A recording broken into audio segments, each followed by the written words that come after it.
에드워드 툴레인의 신기한 여행.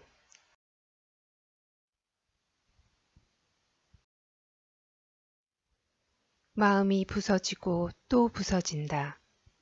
부서지면서 살아간다. 점점 더 깊은 어둠 속으로 돌아설 수 없는 길을 갈 때 마음은 부서져야 한다. 스탠리 쿠니츠의 실험나무 중에서 1장.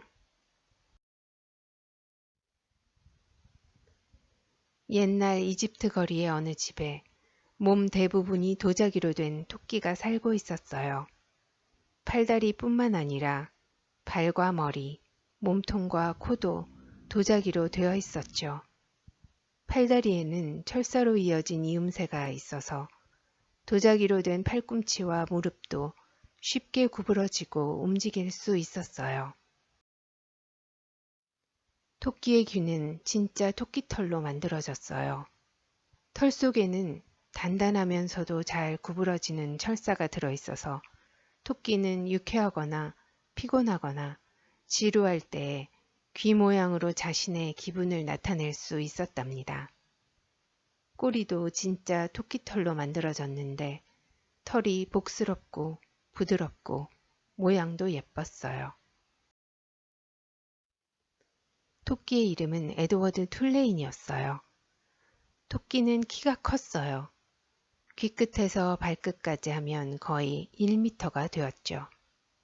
꿰뚫어 보는 듯한 파란 눈은 영리해 보였어요. 에드워드 툴레인은 자신이 특별하다고 생각했어요. 수염만 생각하면 잠시 주저하게 되었지만 말이죠. 수염은 길고 우아했는데 무엇으로 만들어졌는지 확실하지 않았죠. 토끼 수염이 아니라는 건 분명했어요. 에드워드는 자기 수염이 원래 누구의 것이었는지 어떤 기분 나쁜 동물의 수염이었을지 생각하면 기분이 안 좋았죠.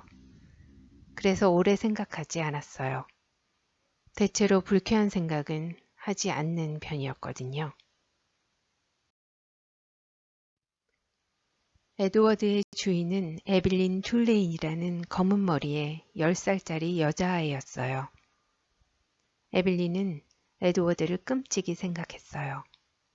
아침마다 학교에 가려고 옷을 갈아입고 나서 에드워드에게도 옷을 입혀주었어요. 도자기로 된 에드워드는 특별한 옷장도 가지고 있었답니다. 옷장에는 손으로 직접 만든 비단 정장, 특별히 토끼발에 맞도록 디자인된 최고급 가죽 맞춤 신발, 그리고 에드워드의 표정이 풍부한 큰 귀에 꼭 맞도록 구멍을 낸 모자들이 줄지어 있었죠. 마름질이 잘 되어 있는 바지에는 에드워드의 금 회중시계를 넣을 수 있도록 작은 주머니도 달려 있었어요. 에빌린이 아침마다 에드워드를 위해 시계의 태엽을 감아주었죠. 에빌린은 시계의 태엽을 다 감고 나서 말했어요. 잘 봐, 에드워드. 큰 바늘이 12에, 작은 바늘이 3에 있으면 내가 집으로 돌아올 거야. 너에게 말이야. 에빌린은 에드워드가 거실 의자에 앉아서 창밖으로 정문까지 이어지는 길을 볼 수 있게 해주었어요. 시계는 에드워드의 왼쪽 다리 위에 떨어지지 않게 균형 맞춰 올려놓았고요. 그리고 에드워드의 귀끝에 살짝 입을 맞추고는 학교로 떠났어요. 에드워드는 낮 동안 이집트 거리를 내다보고 똑딱거리는 시계 소리를 들으며 에빌린을 기다렸죠. 에드워드는 사계절 중에서 겨울을 가장 좋아했어요. 해가 일찍 지고 거실 창문들이 어두워지면 자기 모습이 유리에 비쳤거든요. 그 모습이 얼마나 멋졌는지 몰라요. 얼마나 우아한 자태였는지. 에드워드는 자신의 멋진 모습에 끊임없이 감탄을 했답니다. 저녁이 되면 에드워드는 툴레인 집안의 식구들과 함께 거실 식탁에 앉았어요. 에빌린과 에빌린의 엄마 아빠, 그리고 할머니가 있었어요. 할머니의 이름은 펠리그리나였죠. 사실 에드워드의 큰 귀마저도 식탁에 채 닿지 못했답니다. 그래서 식사 시간 내내 밝고 눈부실 정도로 새하얀 식탁보만 쳐다보며 시간을 보냈어요. 하지만 식탁에 함께 앉기는 했어요. 그냥 앉아있는 토끼로 말이죠. 엄마 아빠는 에빌린이 에드워드를 진짜 친구처럼 생각하는 모습을 무척 귀여워했어요. 에빌린이 가끔 에드워드를 위해서 이야기를 다시 해달라고 조르는 모습도 귀여웠지요. 에빌린은 이렇게 말했어요. 아빠, 에드워드가 이야기의 마지막 부분을 놓친 것 같아요.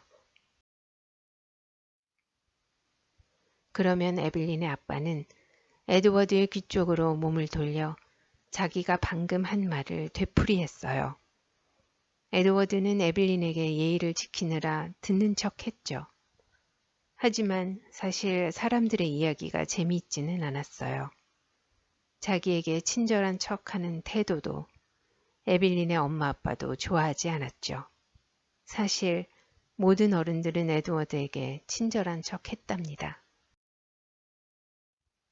에빌린의 할머니만 에빌린처럼 에드워드에게 말을 했어요. 친구처럼 말이죠. 에빌린의 할머니 펠리그리나는 나이가 아주 많았어요. 코가 크고 높았으며 밝고 검은 눈은 어두운 밤하늘의 별처럼 빛났어요. 에드워드가 태어난 것도 다 할머니 덕분이었답니다.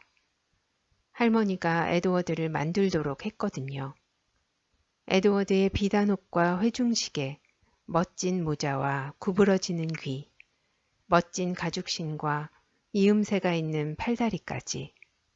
할머니는 자신의 고향인 프랑스의 장인에게 이 모든 걸 주문했지요. 에빌린의 7번째 생일에 선물로 에드워드를 준 사람도 바로 할머니였답니다. 그리고 밤마다 에빌린의 잠자리를 봐주고 에드워드를 잠자리에 넣어주는 사람도 바로 할머니였어요. 에빌린은 밤마다 할머니를 졸랐어요. 할머니, 이야기 하나 해주세요. 오늘 밤은 안 돼요, 아가씨. 그럼 언제요? 어느 날에요? 곧 이야기를 들려줄게.